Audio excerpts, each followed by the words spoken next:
Hey, my name's Sarah. You're watching I Talk to Notebooks, and I'm gonna make a video. There's just some stuff I want to show you guys while I can. It's probably not gonna be super regular posting for a while, but I did want to show my current journal. I skipped making any videos about the very aesthetic, nice journals that I made last year, and I'm gonna show you guys this decrepit one. I got this at Walmart. It really stood out to me. It's not the kind of journal I usually go for, but it spoke to me so much. Something about the idea of like aliens coming to Earth and using a tractor beam to suck up a giant pizza slice just really tickles my funny bone. And in addition to that, the color scheme is just really awesome. I love purple and green together, and I love the holographic design. I love the tentacles and the cheesy pizza. And I'm actually going to show you, but the pages themselves are actually they're pastel green with like pastel purple lines, which are some of my favorite colors ever. I actually prefer seafoam green with periwinkle, but this kind of pastel sage with lilac is also really gorgeous. Some of my favorite colors ever. So I actually did pick this up. It was, I think, about $12, and I really liked it. But it's spiral bound. There's a lot going on here that's not my usual jam, and it's been interesting.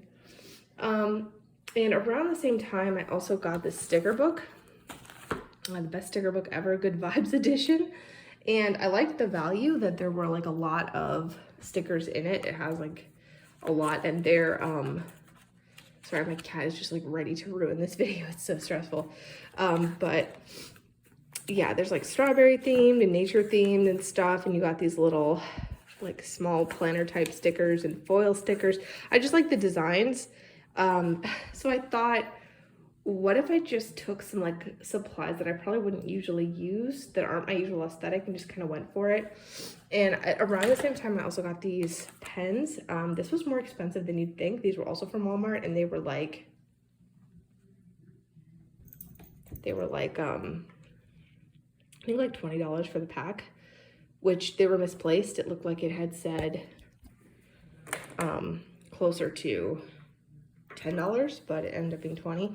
But I got it anyway, and I'm glad I did, because these are really amazing. They look great on the paper, and the case also stands up, so I think that's where part of the cost comes from. And it's just a really great, convenient pen set to just take with me, which we're gonna get into in a second, but that's become a huge advantage of this. But here's the pen test. You can see I tested a couple pens. The top two are different. They're Pilot G2 pastel gel pens, but then these are those. And then here's some highlighters that, these are the, I'm just gonna let my cat do her thing. I think it's better if I just leave her to it.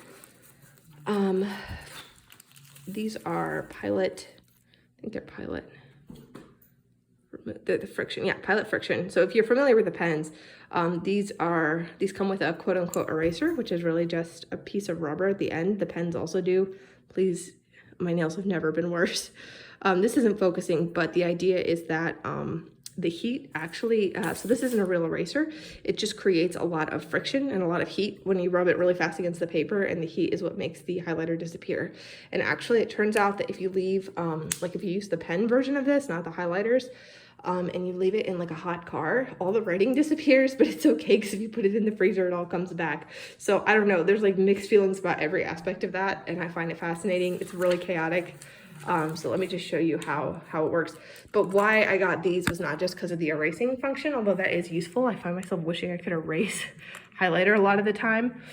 It's actually that it's a pastel highlighter set, which I haven't seen that outside of like mild liners, and even those aren't all necessarily pastel. So I thought that was pretty cool. And then look, you can see that that's like erasing. It's creating a lot of heat. I wonder how hot it gets. I do wonder that. But anyway, there's a bunch of different colors that this came with. Let's see if I can show you guys if you're interested, because I thought they were pretty good. There's like a bunch of different pinks. Just ignore the erratic like papers everywhere. Yeah, there's grays, pinks, different greens. It's really interesting nuance. Pale yellow, pale purple. And we got some blues as well in there. So that's kind of the colors. And whoops, so that's kind of been I've had this pencil bag as always, and then I've had those pens, and then I had the stickers, and that's kind of been what I've been using. And it's really convenient because I can kind of move it around really quickly, which has been pretty instrumental because you may notice I'm not at my desk right now. I'm actually downstairs because the office that I use has been completely overtaken by fruit flies. So I've been kind of hanging out down here and using it as a desk for a while, which isn't a long-term solution, but it's the solution I have for the moment. And I'm kind of just rolling with it. So that is the situation. Just basically, I think in my last video I mentioned all the life changes that have been happening, but the most recent one is that my job, I suddenly had to look for a new job, which was kind of the straw that broke the camel's back of like not being settled and like not being able to calm down or take a break. So I kind of just threw myself into this, and this has been really chaotic. I don't know if you can tell, like all my journals are kind of chaotic, but I've got like stuff clipped in to the front and back. There's like, it's really bulging, and I've got like these paper clips that I've been using to like clip in all this paper, which brings us to the next point of chaos, which is this situation. So full disclosure, I did read House of Leaves over the 3-day weekend that we just had. Like I think it was MLK Day, and I got that book and I read it, and I really liked it, and of course thought it was super cool. Affected me pretty big for about a week. I've got a section in this journal that's got like a bunch of footnotes. If you've read the book, you get it, but it kind of set me over the edge to get a typewriter because I've been wanting to get one for a while. So I got this, and they still make ribbons for it, and still get the correction tape and everything. So I've been having a pretty good time writing on this, and actually I found that I write some really good entries with it, and it unlocks a different like creative part of my brain, different than writing by hand, but also better than writing with a computer. It's like somewhere in the middle of that hot spot of like being able to capture more thoughts, but still not as fast as a computer.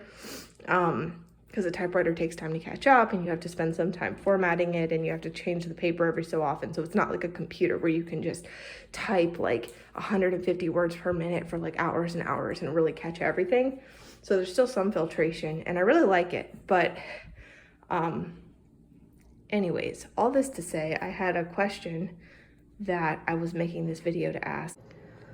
So I just wanted to ask for some advice, because I've been typing out these long journal entries on this typewriter, and it's been really good, but I don't know how to put them in my journal because I don't laugh, but I don't want to lose the page count. You know, like I still want to cover those pages in the diary, but it's a printed out paper. So what I've been doing is I've been putting them in, I think this isn't private. I think I have an example of one that's not too private.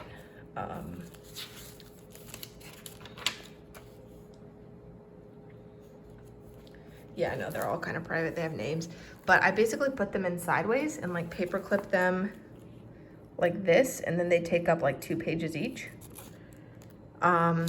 So that's kind of been working, but it's adding a ton of bulk.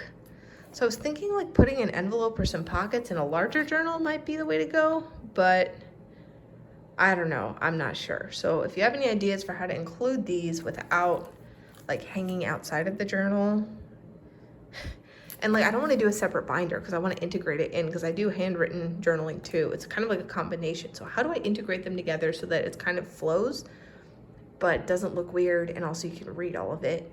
And yeah, that's it. That's my question.